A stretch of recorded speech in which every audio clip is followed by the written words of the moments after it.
இது வெறும் 10 நிமிஷம் இருந்தா போதும். அவ்ளோ சாஃப்ட் அண்ட் டேஸ்ட்டா பண்ணிடலாம். எப்படி செய்றதுன்னு பார்க்கலாமா? நம்ம திருநெல்வேலியில அல்வா கேள்விப்பட்டிருப்போம். ஆனா இந்த திருப்பாகம் அப்படிங்கிற ஸ்வீட்டும் இது திருநெல்வேலி, திருச்செந்தூர் இந்த மாதிரி ரீஜன்ல ரொம்ப ஃபேமஸான ஒரு ஸ்வீட். இந்த ஸ்வீட் கந்தசஷ்டி அப்போ முருகனுக்கு ஸ்பெஷலா வந்து பண்ணக்கூடிய ஒரு ஸ்வீட் அப்படிங்கறத சொல்லியிருந்தாங்க. வீட்ல நான் ஏதாச்சும் ஒரு ஸ்வீட் பண்ணலாம் அப்படின்னு சொல்லி பார்த்துட்டு இருக்க போகும்போது எங்க அம்மா இந்த ஒரு ஸ்வீட்டுக்கு ஒரு ஐடியா கொடுத்தாங்க. அண்ட் இதோட ரெசிபி ரொம்பவே சிம்பிள் தான். அண்ட் எப்படி பண்றதுன்னு சொல்றேன் கைஸ். அதுக்கு முன்னாடி ஒரு சப்ஸ்கிரைப் மட்டும் பண்ணிக்கோங்க. மொத்தமா 5 இன்கிரீடியன்ட் தான். கடலை மாவு, பால், கேஷ்யூ, சுகர், கீ, கொஞ்சம் ஏலக்காய். ஒரு பேன்ல கொஞ்சமா வந்து கீ ஆட் பண்ணிட்டு 1 கப் கடலை மாவை சேர்த்து அதோட பச்சை வாசனை போகிற அளவுக்கு நல்லா வந்து மிக்ஸ் பண்ணிக்கணும். இது வந்து லோ ஃப்ளேம்ல தான் வந்து மிக்ஸ் பண்ணணும். இதுக்கப்புறம் 1 கப் மில்க் ஆட் பண்ணிக்கலாம். நம்ம அரைச்சு வச்சிருக்கிற முந்திரி பருப்பை கொஞ்சம் ஆட் பண்ணி அகைன் கொஞ்சம் நல்லா மிக்ஸ் பண்ணி கொஞ்சம் திக் ஆனதுக்கு அப்புறமா கொஞ்சம் ஏலக்காய் தூளும் 1 கப் சுகரும் ஆட் பண்ணி இன்னுமே நல்லா வந்து மிக்ஸ் பண்ணிட்டோம் அப்படின்னா லாஸ்ட்ல கொஞ்சமா கீ ஆட் பண்ணதும் திருப்பாகம் ரெடி. அண்ட் இதோட டேஸ்ட்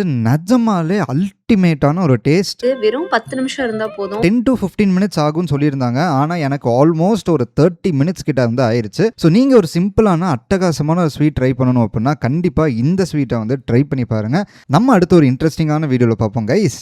பை.